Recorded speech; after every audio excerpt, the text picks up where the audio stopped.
ఈ పరాభవనామ సంవత్సరంలో మార్చి 20వ తారీఖు మనకు ఉగాది. ఆ రోజు నుంచి రాబోయేటువంటి ఉగాది వరకు ఈ కర్కాటక రాశి వారికి ఎలా ఉంటుందో తెలుసుకునే ప్రయత్నం చేద్దాం. ఇందులో పునర్వసు 4వ పాదం హి అనే అక్షరము, పుష్యమి 4 పాదములు హూ, హే, హోడా అనే అక్షరములు, ఆశ్లేష 4 పాదములు డి, డు, డేడు అనే అక్షరాలు వస్తాయి. వీరికి ఈ సంవత్సరం ఆదాయం 2, ఖర్చు 11, పూజించేవారు 4, అవమానించేవారు 7. అంటే మీకు ఏ విధంగా చూసినప్పటికీ కూడా ఈ రాశి వారికి కాస్త మిశ్రమ కాలము, మధ్యస్థమైనటువంటి కాలం అని చెప్పవచ్చు. ఈ రాశి వారందరికీ కూడా ఎక్కువగా ఈ సంవత్సరం ప్రయాణాలు చేయవలసి వస్తూ ఉంటుంది. ప్రయాణాల మూలకంగానే ఎక్కువగా మీకు ధనము కూడా ఖర్చు పెట్టడం జరుగుతుంది. అలాగే ఉద్యోగ విషయంలో ఉన్నటువంటి వారికి ఎక్కువగా స్థాన చలనం కలిగేటువంటి అవకాశం కూడా ఉంది. ఆరోగ్య విషయంలో జూన్ 2 నుంచి అక్టోబర్ 31 వరకు చిన్న చిన్న చికాకులు ఉంటాయి. ఇప్పటికే గత సంవత్సరం నుంచి కూడా మీకు ఇబ్బంది పెడుతున్నటువంటి ఈ ఆరోగ్య విషయాలు ఏవైతే ఉన్నాయో, జన్మతో దేహనాశాయ అని చెప్పేసి జన్మరాశిలో వచ్చినటువంటి గురువు కాస్త అనారోగ్యాన్ని ఎక్కువగా ఇస్తూ ఉంటాడు. చాలా జాగ్రత్తగా ఉండాలి. ఆర్థికపరమైనటువంటి విషయాల్లో కేవలము అక్టోబర్ 31 నుంచి జనవరి 24వ తారీఖు వరకు మాత్రము మీకు అనుకూలమైనటువంటి సమయము. ఏదైనా శుభకార్యములు చేపట్టాలనుకున్నటువంటి వారు, అంటే గృహ నిర్మాణం కానీ, గృహప్రవేశము కానీ, వివాహము కానీ, ప్లాట్ కొనడం కానీ, ఏ ముఖ్యమైన విషయమైనా సరే అక్టోబర్ 31 నుంచి జనవరి 24వ తారీఖు లోపల మీరు ఆ కార్యాలు చేసినట్లయితే విజయవంతంగా మీరు వాటిని పూర్తి చేయగలుగుతారు. ఈ మధ్య కాలంలో చేయకపోవడమే ఉత్తమము. ఎక్కువగా మానసిక వేదన ఎక్కువగా ఉంటుంది. ఏది జరగనప్పటికీ కూడా తెలియనటువంటి మానసిక ఆందోళన వెంటబడుతూ ఉంటుంది. ఇంకొకటి ముఖ్యమైన విషయాలు ఏంటంటే స్త్రీ సంబంధమైనటువంటి వివాదాలు ఏర్పడే అవకాశం కూడా ఉంది. ఇది మరోలా భావించవద్దు. ఎందుకంటే స్త్రీ సంబంధం అంటే మనం అపార్థం చేసుకోవాల్సిన అవసరం లేదు. ఎవరైనా కావచ్చు, మేనత్త కావచ్చు, పెద్దమ్మ కావచ్చు, పిన్ని కావచ్చు, ఎవరైనా కావచ్చు. ఇట్లా వాళ్ళ ద్వారా కూడా మనకు కొన్ని ఇబ్బందులు కలిగేటువంటి అవకాశం ఉంది. కాబట్టి జాగ్రత్తగా ఉండాలి.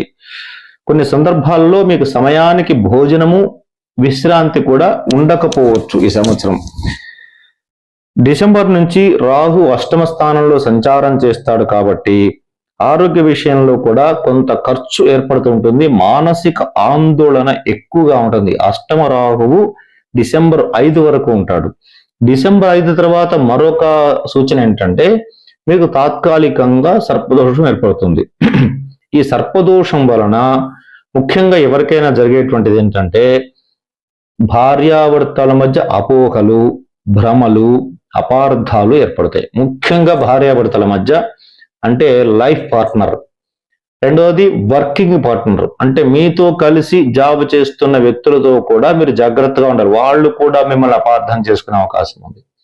అట్లాగే బిజినెస్ పార్ట్నర్, అంటే ఎవరిదైతే మీరు బిజినెస్ పార్ట్నర్షిప్ తో కలిసి చేస్తున్నారో వాళ్ళు కూడా ఈ సంవత్సరం మిమ్మల్ని డిసెంబర్ 5 తర్వాత మీరేదో కావాలని మోసం చేస్తున్నట్టుగా వాళ్ళకి భ్రమ కలుగుతుంది. మీరు చేయరు, కానీ చేస్తాడేమో అనేటువంటి భయం ఏర్పడుతూ ఉంటుంది. కొన్ని ఖరీదైన వస్తువులు కూడా పోగొట్టుకునేటువంటి అవకాశం ఉంది. ముఖ్యంగా ఆరోగ్య విషయంలో శ్వాస సంబంధమైనటువంటి సమస్యలు రాకుండా చూసుకోవాలి. అట్లాగే నేత్ర సంబంధమైన, అంటే కంటి సంబంధమైన విషయాల్లో కూడా జాగ్రత్తగా ఉండాలి. ప్రతి నిమిషం కూడా, అంటే భార్య పిల్లలతో కూడా చాలా జాగ్రత్తగా ఆచితూచి మాట్లాడవలసినటువంటి సమయం ఈ సంవత్సరం. అది కూడా డిసెంబర్ 5 వరకు. డిసెంబర్ 5 తర్వాత మౌనేన కలహం నాస్తి. మౌనంగా ఉంటే కలహాలే ఉండవు. జాగ్రత్తో భయం నాస్తి, కృషితో దుర్భిక్షం నాస్తి అని శాస్త్రం చెప్తుంది. అంటే మౌనంగా ఉంటే కలహం ఉండదు, జాగ్రత్తగా ఉంటే ఏ విషయంలో భయం ఉండదు. వ్యవసాయం చేసేటప్పుడు మనము కృషి చేస్తే వ్యవసాయం అద్భుతంగా పండించవచ్చు. కాబట్టి జాగ్రత్తగా ఉండాలి. విద్యార్థులు మాత్రం ఈ సంవత్సరం చక్కటి ఫలితాలు పొందేటువంటి అవకాశం ఉంది. వివాహ ప్రయత్నాలు, ఎవరైతే వివాహం కానటువంటి యువతి యువకులు ఉంటారో వారికి వివాహం చేసేటువంటి వారికి తప్పనిసరిగా కాస్త ఆలస్యమైనప్పటికీ కూడా వివాహ ప్రయత్నాలు, అది కూడా అక్టోబర్ 31 నుంచి జనవరి 24వ తారీఖు లోపల అవుతాయి. శుభవార్త వింటారు. మీ ఇంటిలో కొన్ని గృహ సంబంధమైన విషయాల్లో కొన్ని మార్పులు చేర్పులు చేసేటువంటి అవకాశం ఉంది. నూతనంగా కొన్ని వస్తువులు, వాహనములు కొనుగోలు చేస్తారు. శత్రువుల పట్ల చాలా జాగ్రత్తగా ఉండాలి. శత్రువులు ఎవరైతే ఉంటారో వాళ్ళ పట్ల చాలా జాగ్రత్తగా ఉండాలి. అట్లాగే మీకు ఒక సూచన చెప్తాను చిన్నది. మీకు ఎవరైనా సరే శత్రువులు ఉన్నారు, మీకు ఇబ్బంది పెడుతున్నారు అనిపించినట్లయితే అమావాస్య రోజు కానీ, అష్టమి రోజు కానీ, మంగళవారం రోజు కానీ ఏం చేస్తారంటే కొంత చిన్న ఇనుప గంప ఉంటుంది కదా, అందులో ఇసుక పోసేసి అందులో ఆవు పిడక పెట్టేసి ఆవు పిడక పైన తెల్ల ఆవాలు తీసుకోండి. అంటే ఆవు పిడక పైన కర్పూరం వెలిగించి కాస్త జ్వాల వచ్చిన తర్వాత తెల్ల ఆవాలు తీసుకొని కాచ్యాయనాగ విద్మహే కన్యకుమారి ధీమహి తన్నో దుర్గి ప్రచోదయాత్ స్వాహ అని ఒక మంత్రంతో ఈ తెల్ల ఆవాలు ఒక 108 సార్లు దానిపైన వేసేయండి. మళ్ళీ చెప్తున్నాను, గుర్తుపెట్టుకోండి. ఒక ఇనుప గంపలో ఇసుక, దాంట్లో పిడక, ఆవు పిడతో చేసినట్టు పిడక, ఆ పిడక పైన కాస్త కర్పూరం పెట్టి కాస్త జ్వాల వెలిగించి దానిపైన ఇది నేను చెప్పిన మంత్రం కూడా రాదనుకోండి, దుర్గాయై స్వాహ అనే మంత్రంతో తెల్ల ఆవాలతో చిన్న సైజు హోమం, ఇది ఎవరికో బ్రాహ్మణ్ణి పిలవకుండా మీరు చేసుకోవచ్చు. ఇది అట్లా ప్రతి అమావాస్య కానీ ప్రతి అష్టమి రోజు కానీ చేసినట్లయితే, ఇప్పుడే కాదు మనకు లైఫ్ లో ఎప్పుడైనా సరే జీవితంలో ఎవరైనా శత్రువులు మనకి ఇబ్బంది పెడుతున్నారనే సందేహం కలిగినప్పుడు మీకు మీరుగా ఇంట్లో ఇది చేసుకున్నట్లయితే శత్రువుల యొక్క పీడ మనకు ఉండదు. ఇది ఖచ్చితంగా చెప్పవచ్చు. ఇది ప్రతి 2 నెలలకు ఒకసారి చేసుకోవచ్చు. మొత్తం అంతా కూడా ఖర్చు ఎంత వస్తుంటే ఒక 200 నుంచి 300 లోపల ఖర్చు వస్తుంది. మీకు అంత అయితే పెట్టుకోగలిగిన స్థితిలో మనం ఉంటాం కదా. కాబట్టి ఇది చేయండి. శత్రువుల విషయంలో ఇబ్బంది లేకపోతే ఇవి చేయండి. ప్రతి విషయంలో కూడా తీవ్రంగా పోటీతత్వంతో మాత్రమే మెలుగుతూ ఉండాలి. అంటే ఈ పని ఖచ్చితంగా చేసి తీరాలి. పోటీ ఎక్కువగా ఉంటుంది, మీకు కాంపిటీషన్ ఎక్కువగా ఉంటుంది. రాజకీయ రంగమైనా, వ్యాపారమైనా, ఉద్యోగమైనా, ఏ రంగంలో ఉన్నారో ఆ రంగంలో ఉన్న వారికి కొంతమంది పోటీకి వస్తారు. వాళ్ళను కూడా జయించి పట్టుదలతో ముందుకు వెళ్లాల్సినటువంటి అవసరం మీకు ఈ సంవత్సరం ఉంది. ఒక్కొక్కసారి మనకు సంబంధం లేని విషయాల్లో కూడా మనము తలదూరుస్తాం. దానివల్ల ధన నష్టం కూడా జరుగుతుంది. ఏదో దారిన పోయేటువంటి అంతా కూడా మన పైన పడినట్టుగా మనకు అనవసరమైన విషయాల్లో దయచేసి ముందుకు వెళ్ళకండి.